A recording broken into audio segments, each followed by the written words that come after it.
Haleluya, puji Tuhan. Salam sejahtera dalam nama Tuhan Yesus Kristus. Kita patut bersyukur kepada Tuhan karena Tuhan baik. Kasih anugerah pertolongan Tuhan, Tuhan terus limpahkan. Begitu pagi hari ini kita beribadah, kita berikan yang terbaik untuk Tuhan. Kita angkat pujian, Kau yang terindah di dalam hidup ini. Haleluya. Haleluya Yesus. Haleluya.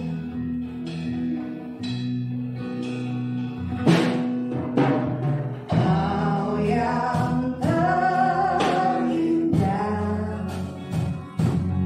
di dalam hidup ini. Ya Allah Tuhan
saat ini kami ada di rumah-Mu Tuhan. Kami rindu untuk beribadah, memuji, memuliakan nama-Mu. Hadirlah Tuhan di tempat ini, memberkati kami, mengurapi kami hamba-hamba-Mu yang melayani. Pakai kami Tuhan, biarlah pagi hari ini kami boleh memuji dan memuliakan nama-Mu Tuhan. Kami boleh memberikan yang terbaik untuk Engkau. Nama-Mu yang kami puji, nama-Mu yang kami muliakan. Pimpin ibadah kami dari awal pertengahan sampai selesainya. Di dalam nama Tuhan Yesus Kristus kami berdoa. Haleluya. Amin. Puji Tuhan, kita masih berdiri. Ini kan pujian datang kehadirat Tuhan dengan hati yang penuh sukacita. Haleluya. Puji Tuhan.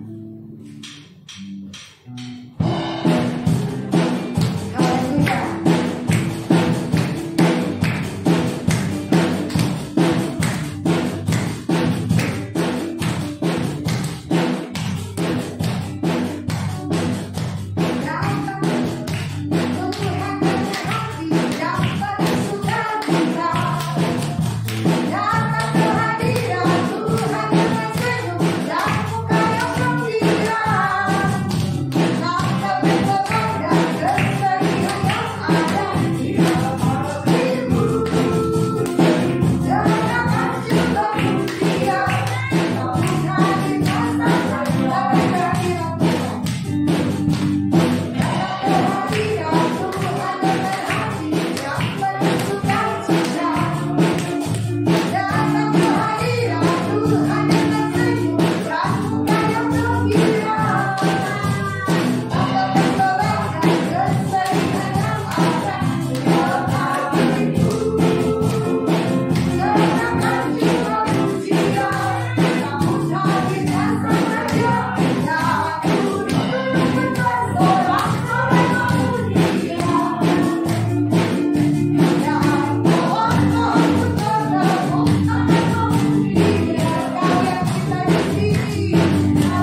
rasanya heran lebih dari semua. Puji Tuhan, kita menyiapkan kehidupan kita. Kita menerima kebenaran firman Tuhan. Kini kan pujian sejauh timur dari barat. Haleluya Yesus. Terima kasih Tuhan Yesus. Haleluya Yesus.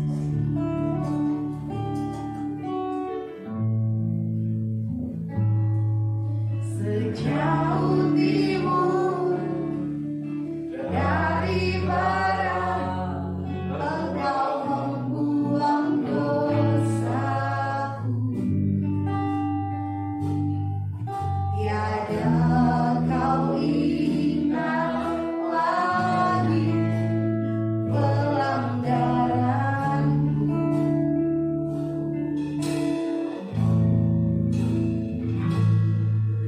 Jauh ke dalam tubir laut, Kau melemparkan dosaku.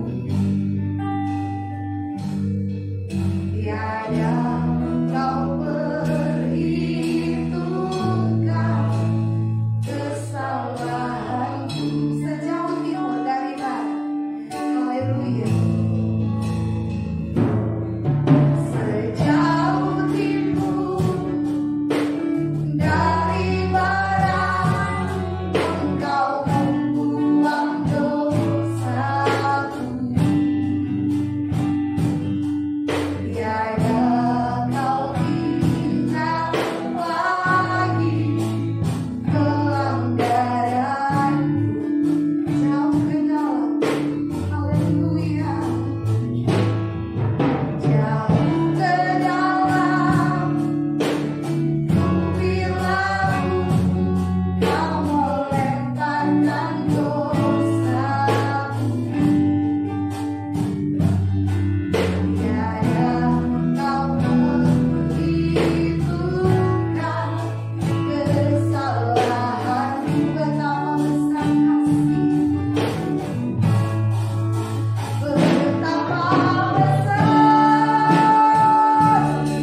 Agar banyak jiwa-jiwa yang datang untuk rindu mencari wajah, mencari firman-Mu di tempat ini ya Tuhan.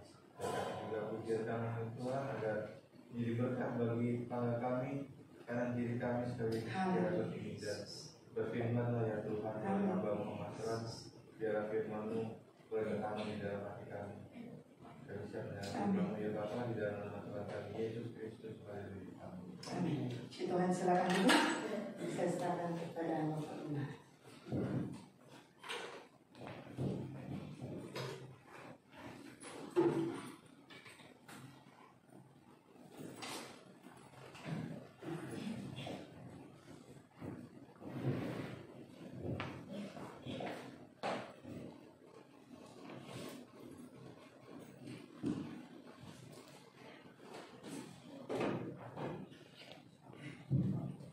Haleluya. Kita bersyukur atas segala berkat dan kemurahan Tuhan dalam hidup kita. Kalau Seskipon mungkin merasa kedinginan, pindah ke sebelah sini. Ya. Wah, muda justru lebih senang dingin ya, Desi ya. Mari sama-sama kita melihat firman Tuhan, saudara-saudara, di dalam kitab Injil Yohanes pasal 1. Injil Yohanes pasal 1. Kita bersyukur kepada Tuhan, saudara. Kita sudah berada di bulan Mei pada hari ini, tepat tanggal 1 Mei. Hari lepas hari Tuhan menuntun perjalanan hidup kita. Ayat yang ke-29 firman Tuhan berkata demikian. Pada keesokan harinya Yohanes melihat Yesus datang kepadanya dan ia berkata, "Lihatlah anak domba Allah yang menghapus dosa dunia." Saudara-saudara dikasih oleh Tuhan, Yohanes Pembaptis pada waktu itu dia datang untuk memberitakan pertobatan. Memberitakan pertobatan supaya semua orang berbalik kepada Allah. Seperti seorang yang membalikkan hati anak-anak kepada bapaknya. Itulah yang dilakukan oleh Yohanes Pembaptis. Di sini ketika Yohanes melihat Yesus, dia menunjuk kepada Yesus lalu berkata, "Lihatlah anak domba Allah yang menghapuskan dosa dunia." Anak domba Allah. Saudara-saudara, mengapa disebutkan anak domba dan menghapuskan dosa dunia? Ini erat kaitannya dengan apa yang dilakukan oleh imam-imam besar sekali setahun, yaitu pada hari raya pendamaian. Pada hari raya pendamaian, Yesus adalah anak domba Paskah. Paskah itu untuk melepaskan manusia dari hukuman Allah. Melepaskan manusia dari murka Allah. Tetapi pendamaian itu lain lagi, saudara-saudara. Tetapi peran ini dilaksanakan oleh satu pribadi, yaitu Yesus. Yesus Kristus, dia berperan sebagai domba Paskah yang darahnya menyelamatkan kita dari murka Allah, dari hukuman Allah, dari kematian, dari kebinasaan. Tetapi Yesus juga adalah korban pendamaian, jalan perdamaian antara manusia dengan Allah. Saudara-saudara, dosa membuat manusia itu berseteru dengan Allah. Berseteru, menjadi musuh Allah. Dan satu-satunya yang dapat menjembatani antara manusia dengan Allah adalah Yesus. Sekarang ini kalau dalam konteks dunia ada dua negara yang sedang berperang, Rusia melawan Ukraina. Rusia melawan Ukraina. Dan belum ada satu negara yang bisa untuk menjadi penengah di antara keduanya. Belum ada. Belum ada. ketika manusia jatuh ke dalam dosa, maka manusia itu tercerai dari Allah. Tercerai dari Allah. Saudara-saudara, Roma pasal yang ketiga ayat 23, firman Tuhan berkata demikian. Roma pasal 3 ayat 23. Karena semua orang telah berbuat dosa dan telah kehilangan kemuliaan Allah. Haleluya, saudara. Semua orang telah berbuat dosa dan akibat dari dosa itu adalah kehilangan kemuliaan Allah. Ketika Adam dan Hawa jatuh ke dalam dosa, minggu yang lalu sedikit saya singgung, mereka membuat cawat, pakaian dari daun pohon ara. Mereka menyemat daun pohon ara untuk dijadikan sebagai cawat pakaian mereka. Kenapa? Karena mereka menyadari bahwa mereka telanjang. Lalu selama ini, kenapa mereka tidak menyadari bahwa mereka telanjang? Sebelum mereka memakan buah yang dilarang oleh Tuhan itu, kenapa mereka tidak menyadari bahwa mereka telanjang? Karena ada kemuliaan Allah yang menutupi mereka. Karena ada kemuliaan Allah yang seperti pakaian melekat pada mereka, sehingga ketelanjangan mereka tidak kelihatan. Tidak kelihatan. Tetapi ketika mereka jatuh ke dalam dosa, kemuliaan Allah itu seperti kaca yang diketok luruh, hancur semuanya. Hancur, lalu mereka baru menyadari, melihat ketelanjangan mereka. Semua orang telah berbuat dosa. Tidak ada satu manusia pun di bawah kolong langit yang tidak terjamah oleh dosa.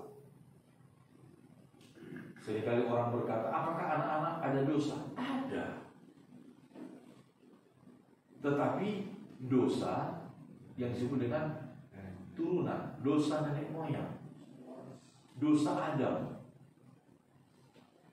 Kalau dosa perbuatan, anak-anak belum ada, karena mereka belum mengerti baik dan buruk.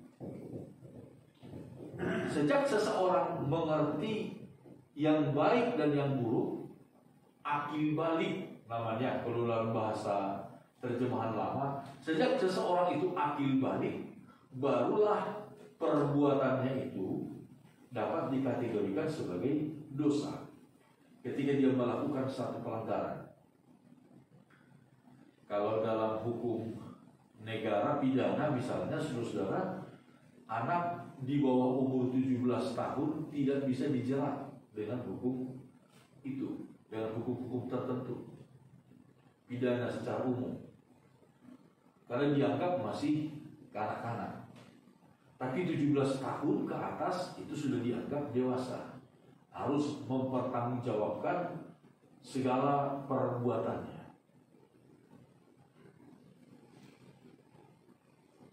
Semua orang telah berbuat dosa dan telah kehilangan kemuliaan Allah. Yesus disebutkan oleh Yohanes Pembaptis, lihatlah, perhatikanlah anak domba Allah yang menghapuskan dosa dunia. Apa upah dosa itu? Disebutkan dalam Roma pasal 6, kembali dalam Roma pasal 6 ayat 23. Sebab upah dosa adalah maut, ialah maut. Tetapi karunia Allah ialah hidup yang kekal dalam Kristus Yesus Tuhan kita. Jelas sekali firman Tuhan berkata, upah dosa ialah maut. Upah dosa itu ialah maut.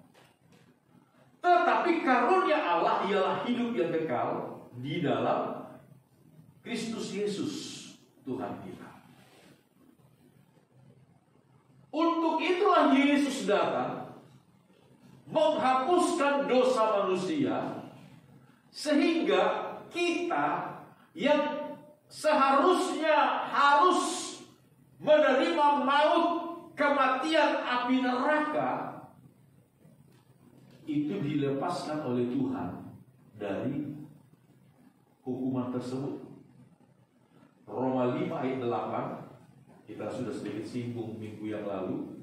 Firman Tuhan berkata begini: akan tetapi Allah menunjukkan kasih-Nya kepada kita oleh karena Kristus telah mati untuk kita ketika kita masih berdosa. Ayat-ayat sebelumnya dikatakan, ayat yang ke-6, karena waktu kita masih lemah, Kristus telah mati untuk kita orang-orang durhaka pada waktu yang ditentukan oleh Allah.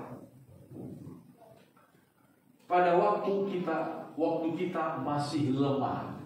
Kata lemah di sini artinya masih dikuasai oleh dosa, masih dikuasai oleh keinginan dosa. Kristus telah mati untuk kita orang-orang durhaka pada waktu yang ditentukan oleh Allah. Jadi kelahiran Yesus, kematian Yesus, waktunya itu ditentukan oleh Allah sendiri, bukan oleh manusia, tetapi ditentukan oleh Allah sendiri. Ayat 7, sebab tidak mudah seseorang mau mati untuk orang yang benar, tetapi mungkin untuk orang yang baik ada orang yang berani mati. Gak mudah seorang mau mati untuk orang yang benar, gak mudah. Dan gak mungkin orang mau mati, rela mati untuk orang yang benar, gak mungkin. Tetapi kalau untuk orang yang baik ada orang yang rela mati, oh iya, ya banyak, saudara. Saya sudah gambarkan kepada kita, misalnya Eko baik sekali kepada saya. Tiap kali ketemu dikasih berkat, wow, baik sekali. Satu waktu saya lihat ada orang yang ganggu Eko di pasar, wow. Karena saya tahu Eko orang baik, suka menolong saya rela untuk membela dia. Walaupun mungkin saya terancam nyawanya, saya rela karena saya merasa Eko baik buat saya. Ini satu contoh saja, saudara. Kalau anak-anak muda lain lagi. Kalau udah ketemu si pujaan hati, wah udah rela. Ada puisi bilang, jalan-jalan ke kota Paris, banyak rumah berbaris-baris.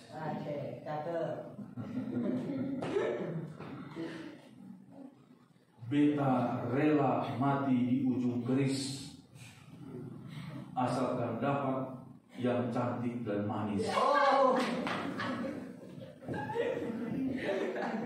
Rela mati biar di ujung keris. Tidak mudah orang mau mati untuk orang benar, dan sangat tidak mungkin. Tidak ada orang yang mau mati, rela mati untuk orang yang benar.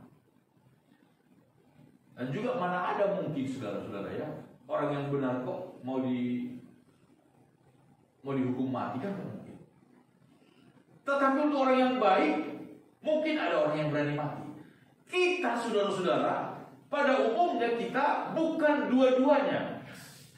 Bukan orang benar, bukan orang yang baik. Haleluya. Itu manusia pada umumnya, bukan orang benar. Yang pasti tidak ada manusia yang benar di hadapan Tuhan. Tidak ada. Bukan juga orang baik. Tetapi dalam kondisi yang demikian, Kristus telah rela mati bagi kita menunjukkan, ayat 8, akan tetapi Allah menunjukkan kasih-Nya kepada kita oleh karena Kristus telah mati untuk kita ketika kita masih berdosa. Haleluya. Allah menunjukkan cintanya, Allah menunjukkan kasih-Nya kepada manusia, kepada kita. Lewat apa? Karena Kristus telah mati untuk kita. Kita bukan orang benar, kita juga bukan orang baik, tetapi Tuhan mengasihani kita. Haleluya. Kolose pasal 2 berkata begini, ayat 11. Kolose pasal 2 ayat 11 sampai ayat 14. Dalam Dia kamu telah disunat, bukan dengan sunat yang dilakukan oleh manusia, tetapi dengan sunat Kristus yang terdiri dari penanggalan akan tubuh yang berdosa. Saudara, berbicara tentang sunat, sunat adalah merupakan tanda perjanjian antara Allah dengan Abraham.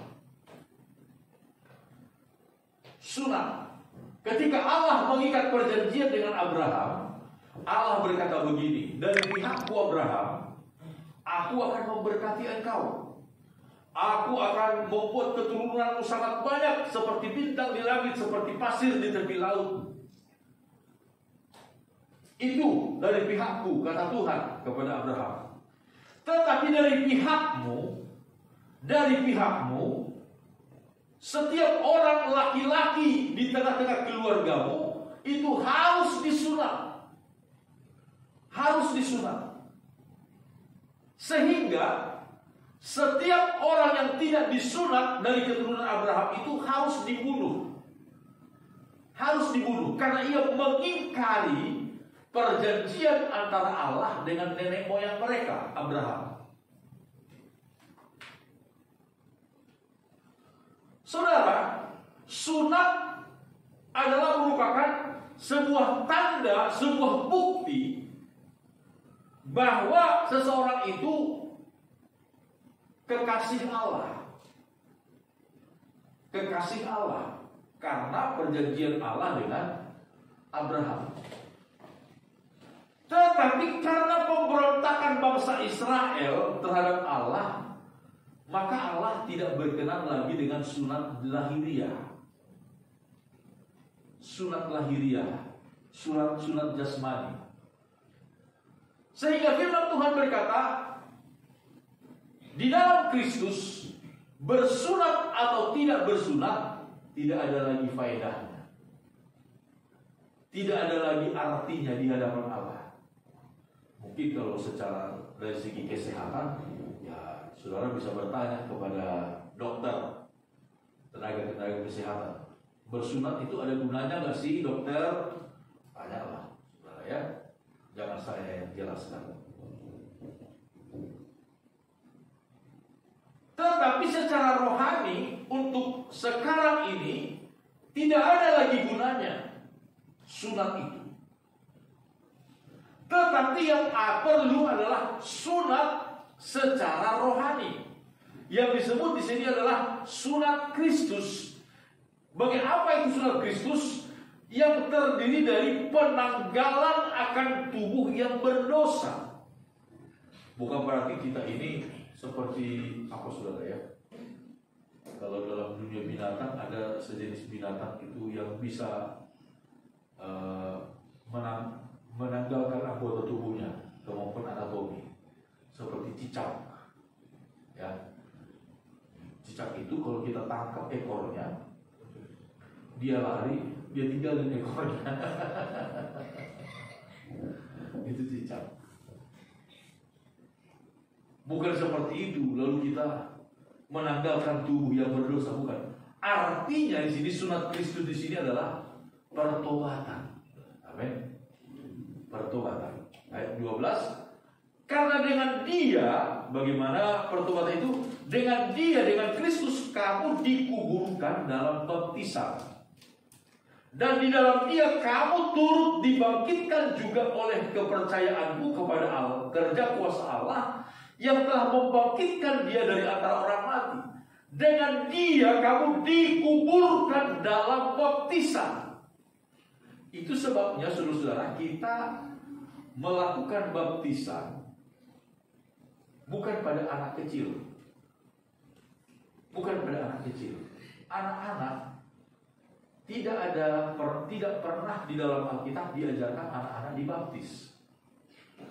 Anak-anak itu yang disebut dalam Alkitab adalah dibawa kepada Tuhan, diserahkan kepada Tuhan. Diserahkan kepada Tuhan. Itulah yang dilakukan oleh Hana ketika Samuel diserahkan kepada Tuhan. Itulah juga yang dilakukan oleh Maria terhadap Yesus. Yesus pada umur 8 hari dibawa ke rumah Allah, diserahkan kepada Tuhan.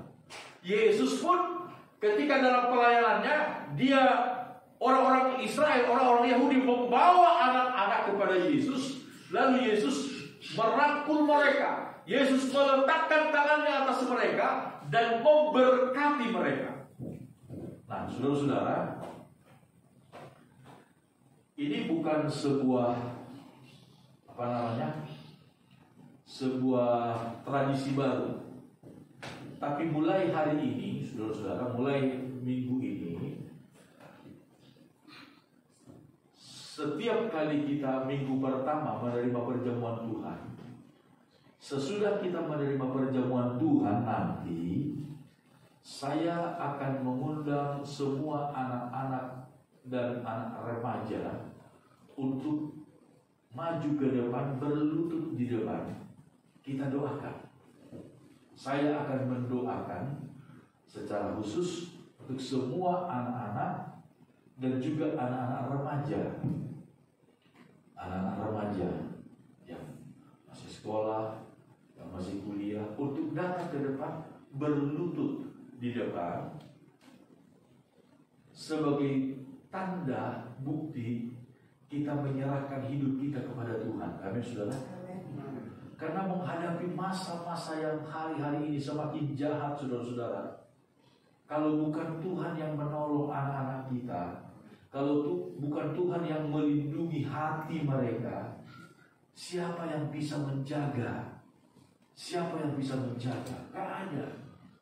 Kita orang tua sangat-sangat terbatas, sangat-sangat terbatas. Tetapi ketika kita menyerahkan anak-anak kita kepada Tuhan,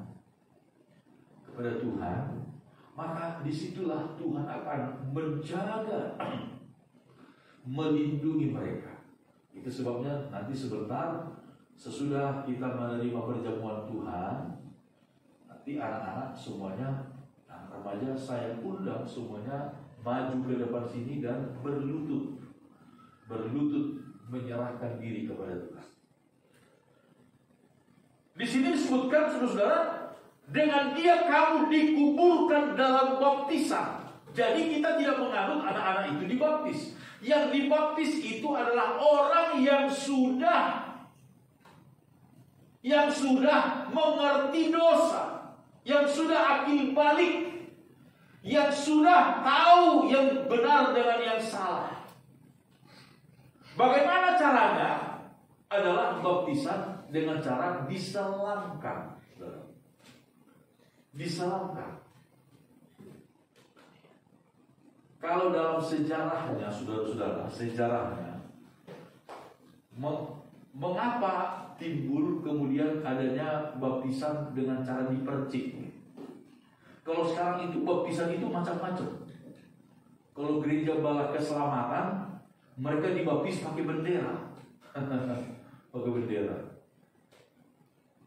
Kalau gereja-gereja Protestan, saudara kita dari Protestan, itu mereka dengan cara dipercik. Dari mana munculnya baptisan dipercik? Itu berawal, saudara-saudara, ketika seorang raja dari Kekaisaran Roma menerima Yesus, menjadi percaya kepada Yesus, kaisar. seorang kaisar yang kemudian dia percaya kepada Yesus, saking begitu hormatnya para pendeta, sebut saja kalau zaman sekarang. Pada waktu itu masih satu gereja, belum ada Katolik, belum ada Protestan, semuanya masih satu. Para pemimpin gereja pada waktu itu saking begitu hormatnya kepada kaisar, mereka berkata, sudah lebih baik kaisar di gereja saja, di tempat ibadah, lalu dibuat ritual pembaptisannya. Jangan cara kaisar itu dipercik sebagai tanda ia dibaptis. Itulah awalnya terjadi penyimpangan.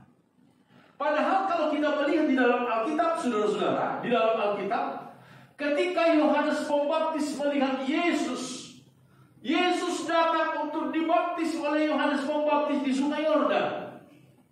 Dan ketika Yesus meminta diri untuk dibaptis, Yohanes Pembaptis ini tahu diri, saudara. Tahu diri. Dia berkata kepada Yesus, Yesus Guru, bukan saya yang membaptis engkau. Sayalah yang seharusnya dibaptis oleh engkau. Kenapa engkau datang untuk dibaptis, untuk saya baptis? Tapi apa kata Yesus? Kita harus menggenapkan seluruh kehendak Allah. Coba kita lihat hal itu, saudara-saudara, ya, di dalam kitab Injil Matius pasal 3. Ketika Yesus dibaptis, sebutkan demikian. Ayat 13, maka datanglah Yesus dari Galilea ke Yordan kepada Yohanes untuk dibaptis. Lalu, tetapi Yohanes mencegah dia, katanya, akulah yang perlu dibaptis olehmu, dan engkau yang datang kepadaku.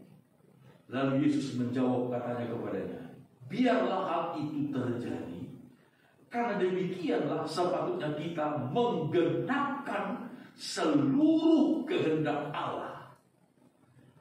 Dan Yohanes pun menurutinya. Haleluya, saudara. Yohanes tahu diri. Dia tahu persis siapa Yesus.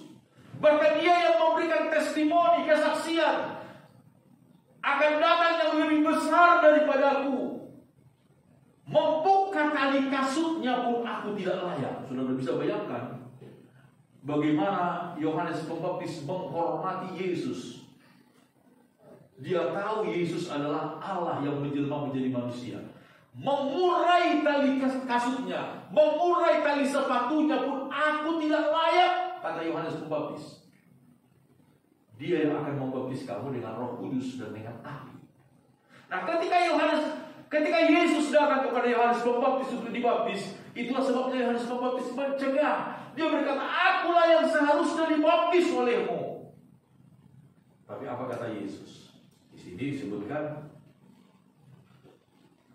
biarlah hal itu terjadi, karena demikianlah sepatutnya kita menggenapkan seluruh kehendak Allah.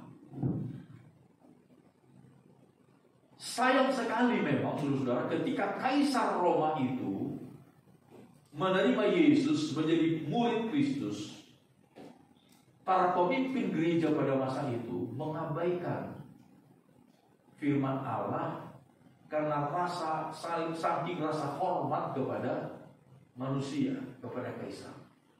Tetapi kemudian hal ini berlanjut sampai ratusan ribuan tahun berikutnya, sampai sekarang. Padahal kalau di dalam Alkitab disebutkan, baptisan itu adalah dengan cara diselamkan. Baptizo, dari kata baptizo. Kata baptizo itu artinya adalah diselamkan. Diselamkan. Kalau dipercik, itu dalam bahasa Yunaninya memakai kata rantizo. Jadi beda. Baptisan selalu memakai kata baptizo, artinya diselamkan. Dalam terjemahan lama disebutkan permandian kembali. namanya orang mandi dalam budaya dari dulu. Orang mandi itu artinya seluruh badan basah. Nah, di sini kepada zaman di Kolose, Paulus memberikan satu analogi yang lain. Karena dengan dia kamu dikuburkan dalam baptisan.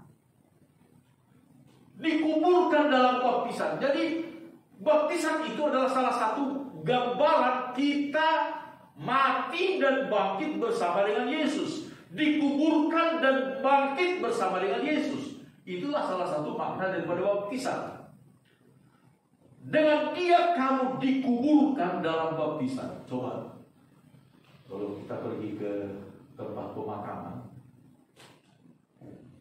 yang waktu kita pergi ke pemakaman di Pondok Rangon, Eko, lihat kan makam-makam, ada nggak yang kemudian ada jenazah yang tangannya keluar? Atau jempol kakinya tiba-tiba nongol. Oh, kalau ada yang begitu sudah rame. Namanya dikuburkan, artinya seluruh badannya itu masuk ke dalam tanah, ke dalam kubur. Yesus pun ketika dikuburkan, semua tubuhnya itu seutuh-utuhnya masuk ke dalam liang kubur. Baptisan pun demikian, saudara. Artinya seluruh bagian dalam tubuh kita itu dimasukkan ke dalam air, lalu kemudian keluar dari sana. Sebagaimana Yesus yang dimasukkan ke dalam liang kubur, kemudian dia keluar bangkit dari sana, demikian pun gambarannya kita dibaptiskan, mengambil persamaan dengan kematian, penguburan, dan kebangkitan Yesus. Kita dibaptiskan, dikuburkan di dalam baptisan, dan dia dibangkitkan oleh kepercayaanmu kepada kerja kuasa Allah. Jadi saudara-saudara, bagaimana kasih Allah dinyatakan dalam hidup kita? Kita respon dengan cara percaya kepada Tuhan. Ayat 13. Kamu juga meskipun dahulu mati oleh pelanggaranmu dan oleh karena tidak disunat secara lahiriah, telah dihidupkan Allah bersama-sama dengan Dia sesudah Ia mengampuni segala pelanggaran kita. Haleluya, saudara-saudara. Allah menghidupkan kita. Upah dosa adalah maut. Tapi karena karunia Allah, oleh iman kita kepada Yesus Kristus, Allah menghidupkan kita, mengampuni segala pelanggaran kita. Ayat 14, dengan menghapuskan surat hutang yang oleh ketentuan-ketentuan hukum mendakwa dan mengancam kita. Menghapuskan seluruh surat hutang dosa yang oleh ketentuan-ketentuan hukum mendakwa dan mengancam kita, dan itu ditiadakannya dengan memakukannya pada kayu salib. Haleluya. Saudara, setiap dosa, setiap pelanggaran itu kita seperti sedang mengutang. Itu kita seperti sedang mengutang dan tanda tangan di situ. Itu seperti seseorang sedang mengutang. Dan firman Tuhan berkata, tidak ada seorang pun yang dapat membayar hutangnya di hadapan Allah. Gak ada. Tetapi oleh karunia Yesus Kristus, Dia telah mati untuk kita, untuk membayar segala dosa kita, membayar segala hutang-hutang kita, hutang dosa kita di hadapan Allah. Bagaimana caranya? Dengan itu dilakukannya dengan menghapuskan surat hutang yang oleh ketentuan hukum mendakwa dan mengancam kita, dan itu ditiadakannya, dihapuskannya dengan memakukannya pada kayu salib. Jadi Yesus mengambil seluruh surat-surat hutang itu, lalu dirobek, surat hutang itu dirobek pada kayu salib. itu sebagai bukti bahwa Dia cinta mengasihi kita. Kita Roma tadi berkata, Allah, Roma pasal 5, Allah menunjukkan kasih-Nya kepada kita oleh karena Kristus telah mati untuk kita ketika kita masih berdosa. Saudara, di dalam Kitab Kidung Agung, coba kita buka dalam Kitab Kidung Agung. Kalau kita membaca Kitab Kidung Agung ini adalah bahasa-bahasa anak muda, bahasa-bahasa percintaan antara Salomo dengan kekasihnya. Tetapi saudara-saudara, ini adalah sebuah kiasan, gambaran antara Yesus dengan gerejanya. Kitab Kidung Agung pasal yang kedua ayat 4. Ini ungkapan dari mempelai perempuan kepada mempelai laki-laki. Telah dibawanya aku ke rumah pesta, dan panjinya di atasku adalah cinta. Kalau di dalam bahasa terjemahan yang lain disebutkan, telah dibawanya aku ke ruang kamar anggur, kamar yang penuh berisi anggur, ke ruang anggur, ke kamar anggur, dan panjinya di atasku adalah cinta. Panji itu adalah bendera, saudara ya, umbul-umbul, bendera. Panjinya di atasku adalah cinta. Ada bendera yang diangkat tinggi. Ada bendera, lambang yang diangkat tinggi. Dan lambang yang diangkat tinggi itu di atas kita adalah cinta Tuhan. Haleluya, saudara. Saudara-saudara, kemanapun kita pergi, di atas kita ada bendera. Ada bendera. Bendera apa? Bendera cinta Tuhan. Haleluya. Bendera salib Kristus sebagai wujud daripada cinta Tuhan kepada kita. Artinya saudara-saudara, kemanapun kita pergi, dimanapun kita berada, kasih Tuhan itu selalu di atas kita. Kalau perjalanan bangsa Israel dari Mesir ke Kanaan, yang ada di atas mereka adalah tiang awan pada waktu siang hari dan juga tiang api pada waktu malam hari. Itulah yang tidak pernah meninggalkan mereka, tiang awan dan tiang api. Tetapi sekarang bagi kita gereja Tuhan, yang ada di atas kita adalah bendera Kristus, bendera Tuhan, cinta Tuhan. Apa cinta Tuhan itu? Diwujudkan ketika Dia mati di atas kayu salib bagi kita. Saudara-saudara yang dikasihi oleh Tuhan, biarlah kita semakin mengasihi Tuhan. Apa yang diinginkan oleh Tuhan dari hidup kita, biarlah kita semakin mengasihi Tuhan. Kalau Tuhan yang begitu mengasihi kita, Allah telah menunjukkan kasih-Nya kepada kita, menunjukkan kasih-Nya kepada kita oleh karena Kristus telah mati untuk kita.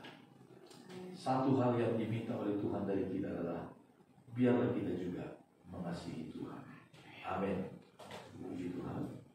Kita akan menerima perjamuan Tuhan, saudara-saudara. Dan seperti yang saya katakan tadi, sesudah kita menerima perjamuan Tuhan, saya akan mengundang semua anak-anak, anak remaja maju ke depan, dan saya akan berdoa. Kita akan berdoa. Mari sama-sama kita bangkit berdiri. Sudah persiapkan.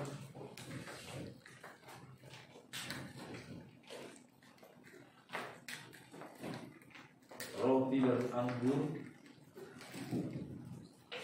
Haleluya, haleluya.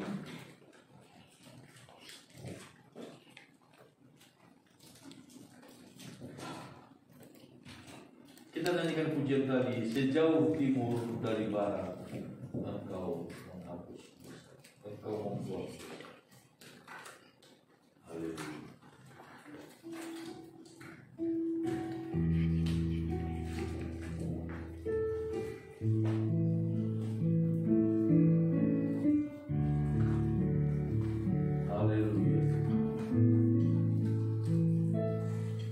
Sejauh timur dari barat, Engkau membuang dosaku. Tiada kau ingat lagi pelanggaranku. Puji Tuhan. Jauh ke dalam ubir laut, Kau melemparkan dosaku. Tiada Kau perhitungkan kesalahanku. Betapa besar kasih pengampunan. Kita angkat tangan kanan kita. Betapa besar kasih pengampunanmu, Tuhan. Tak Kau pandang hina hati yang hancur.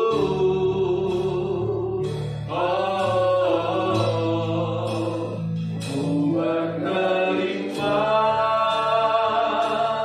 kasih kepadamu ya Tuhan. Pengampunan yang Kau beri, pulihkanku.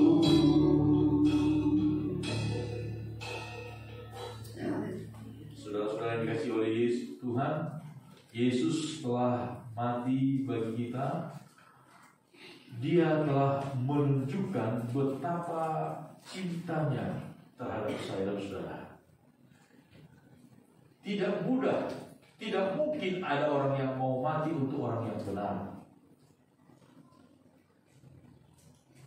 Kita bukan orang yang benar, kita juga bukan orang yang baik. Tapi Kristus telah menunjukkan kasih-Nya kepada kita dengan jalan yang mau mati untuk kita di atas kayu salib. Saudara pegang roti di tangan kanan saudara. Saudara angkat tinggi-tinggi, firman Tuhan berkata demikian. Sebab apa yang telah kuteruskan kepadamu telah aku terima dari Tuhan, yaitu bahwa Tuhan Yesus pada malam waktu Ia diserahkan mengambil roti, dan sesudah itu Ia mengucap syukur atasnya. Ia memecah-mecahkannya dan berkata, inilah tubuhku yang diserahkan bagi kamu. Perbuatlah ini menjadi peringatan akan aku. Haleluya. Di dalam nama Tuhan Yesus Kristus, dengan mengucap syukur kepada Tuhan, terimalah tubuh Tuhan dan makanlah. Haleluya.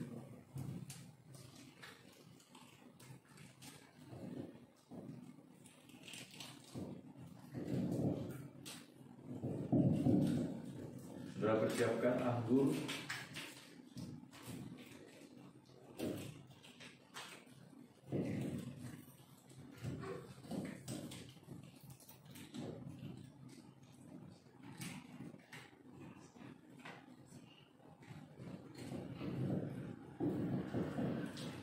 Firman Tuhan berkata demikian. Saudara angkat tinggi-tinggi cawan yang berisi anggur di tangan kanan saudara.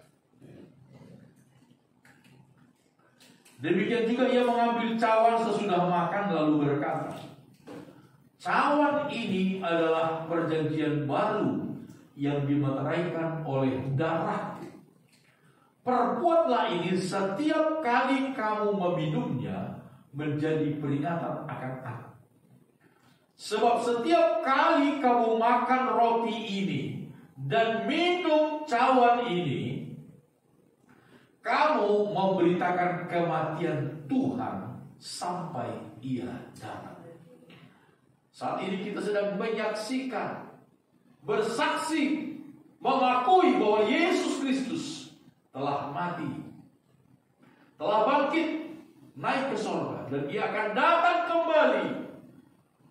Dia yang telah mengasihi kita, Dia juga yang akan selalu menolong kita sekarang sampai selama-lamanya. Dengan mengucap syukur, terimalah darah Tuhan di dalam nama Tuhan Yesus Kristus. Haleluya.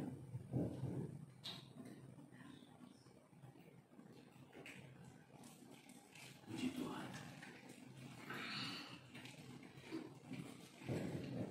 Kita naikkan pujian, kekudusan-Mu Bapa, pengorbanan Yesus, penghiburan Roh Kudus. Kekudusan-Mu Bapa, pengorbanan-Mu Yesus, penghiburan-Mu Roh Kudus, membuatku terpesona. Tiada lagi kata, tiada lagi harta, tiada lagi daya selain memuji dan menyembah. Glory, kita angkat tangan.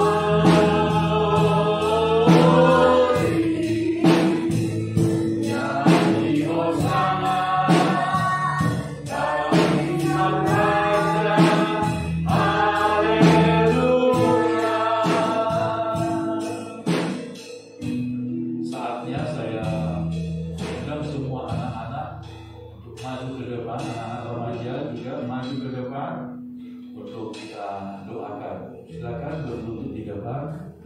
Yuk isi semuanya, Hamka, Devin, dan maju saja ke depan, berlutut di depan. Kita akan doakan semuanya. Samuel, Valeri, maju. Berlutut. Ya. Ayo, isi. Devin, kekudusan-Mu Bapa, pengorbanan-Mu Yesus, penghiburan-Mu Roh Kudus, membuatku terpesona.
kursi dan jemaat terus nyanyikan pujian ini.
Terima kasih buat perjamuan Tuhan, tubuh dan darah-Mu yang kami terima.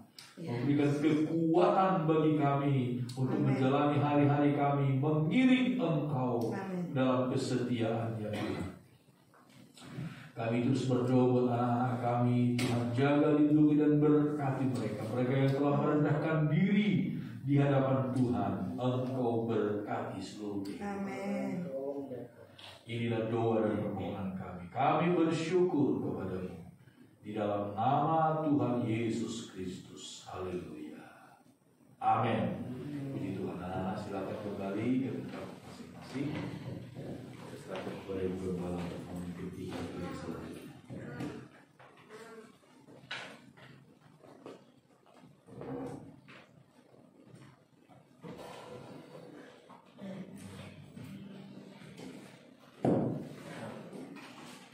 Puji Tuhan, kita telah diberkati dalam kebenaran firman Tuhan. Kita akan memberikan pemberi persembahan.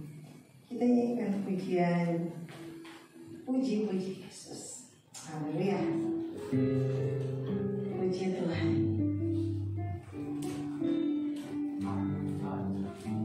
Haleluya.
Tuhan, saya kembalikan kepada Bapak Bendahara.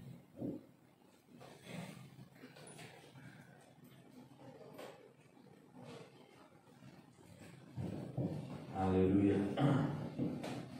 Puji Tuhan, saudara.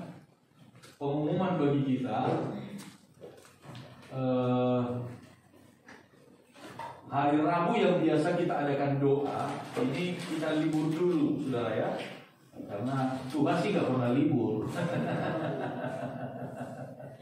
Ya. Kalau Tuhan sih, kalau sampai Tuhan libur, waduh, habis kita. Tapi kita bersyukur Tuhan tidak pernah libur. Tuhan tidak pernah lalai. Dia selalu setia menjaga kita. Tapi kita karena ini masih dalam hari raya, dalam rangka hari raya Idul Fitri, saudara-saudara kita yang beragama Muslim, jadi kita juga libur, ya. Kita libur kegiatan minggu ini. Yang biasa hari Rabu kita adakan doa, kita libur dulu. Kalau saudara mau jalan-jalan, mungkin kemana, ke Ragunan, mau lihat ponakan-ponakan di sana.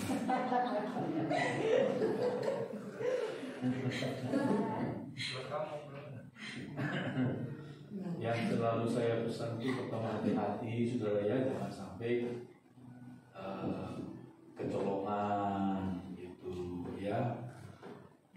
Tadi malam saya agak khawatir juga si Martin tiba-tiba, aduh dompet saya di mana? Jatuh di Alfamaret, jatuh di mana? Bukan soal apa-apa, kalau duit gampang ya bisa dicari, tapi kalau surat-surat atau apa itu susah, ya. Nah, jadi untungnya ada keselip, gitu ya. Kalau saudara mau libur, mau jalan-jalan, silahkan, nggak apa-apa, tapi ingat hati-hati. Pertama, jangan sampai kita disusahin orang, atau juga jangan nyusahin orang juga, ya. Itu saja. Tetapi hari Minggu kita tetap ibadah di tempat ini. Di hari Minggu kita tetap ibadah. Hari Sabtu kita latihan Sabtu sore, dan hari Minggu kita akan kembali beribadah di tempat ini. Kita juga doain saudara Martin yang mulai bulan ini kembali pindah kerja ya ke daerah Bekasi, supaya di tempat kerja yang baru Tuhan terus memberkati dengan cara Tuhan. Mari sama-sama kita bangkit berdiri, kita hidup bagi kita. Bapa kami dalam sorga, segala pujian syukur kami naikkan kepadamu. Terpujilah Tuhan kekal untuk selama-lamanya. Bapa, terima kasih buat berkat pertolonganmu kami dapat beribadah pada siang hari ini. Berkatilah seluruh sidang jemaatmu yang datang beribadah. Biarlah kuasa ibadah itu benar-benar nyata di dalam kehidupan kami. Hamba berdoa, berkati setiap persembahan yang diberikan oleh umatmu dengan segala sukacita mereka. Besar ataupun kecil yang diberikan oleh umatmu, Tuhan berkatilah ini dari dalam surga. Melihat ketulusan kerinduan kami untuk memberi bagi Tuhan. Tuhan berkati juga persepuluhan yang diberikan oleh umatmu dengan segala rasa syukur mereka. Apapun yang dikerjakan oleh umat-umatmu, buat berhasil ya Tuhan. Semua untuk hormat dan kemuliaan bagi nama Tuhan. Inilah doa dan permohonan kami ya Bapa. Hamba berdoa di sepanjang minggu ini Tuhan jaga lindungi pelihara kami. Meskipun dalam masa libur Tuhan, kemanapun umat-umatmu pergi, dimanapun kami berada, bahkan apapun yang dikerjakan oleh umat-umatmu, Tuhan jaga lindungi, Tuhan berkati semuanya. Melimpahkan rasa syukur pujian kami kepada Tuhan. Terpujilah Engkau Bapa kekal untuk selama-lamanya. Kami hamba secara khusus berdoa untuk saudara Martinus di mana di bulan ini dia akan kembali ke tempat kerja yang baru. Tuhan berkati Martin di tempat kerja yang baru. Amin. Kirimkan customer-customer yang baru kepada kita, customer-customer yang baik. Amin. Dalam Dalam nama nama Yesus. Tuhan Yesus. Berkati dia dengan caranya Tuhan. Amin. Terpujilah nama Tuhan. Inilah doa dan permohonan kami ya Bapa. Haleluya. Saudara-saudara kami agama Muslim yang sebentar lagi akan merayakan Hari Raya Idul Fitri, berkati mereka. Biarlah Tuhan suasana yang baik ada di lingkungan kami semua, di tengah-tengah bangsa dan negara kami.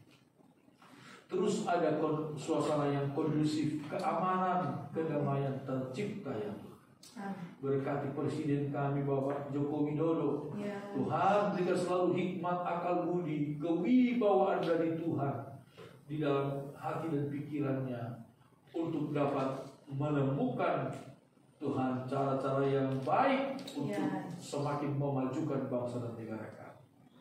TNI Polri yang menjaga keamanan, ketertiban juga Tuhan berkati. Jamah hati mereka semua. Tidak ada hati yang jahat, tidak ada hati yang mementingkan diri sendiri, hati yang korupsi. Engkau jauhkan dari mereka semua ya Tuhan. Tetapi berikanlah kepada mereka hati yang bijaksana, hati yang berakal budi untuk dapat menjamin tercapainya keamanan, ketertiban di tengah-tengah masyarakat, bangsa dan negara kami. Terpujilah nama Tuhan kekal untuk selama-lamanya. Inilah doa dan permohonan kami di hadapan-Mu, segala pujian syukur. Sebentar kami akan kembali ke tempat kami masing-masing. Biarlah penyertaan-Mu selalu nyata bagi kami. Saudara-saudara yang dikasihi oleh Tuhan, angkat kedua tanganmu, kita terima berkat dari Tuhan. Saudaraku, percayalah kepada Tuhan dengan segenap hatimu, dan jangan bersandar kepada pengertianmu sendiri. Akuilah Tuhan dalam segala lakumu, maka Tuhan akan meluruskan jalan. Damai sejahtera dari Allah yang adalah Bapa kita, kasih karunia yang melimpah dari Tuhan kita Yesus Kristus, serta persekutuan bersama dengan Roh Kudus, Allah penolong, penghibur dan pembela kita, itulah yang selalu menjadi bagian kita, menyertai, menjaga, melindungi, memberkati kita hari ini, besok, bahkan sampai selama-lamanya. Terimalah berkat ini di dalam nama Tuhan Yesus Kristus. Haleluya. Semua yang percaya katakan sama-sama. Amin. Selamat siang, Tuhan Yesus memberkati.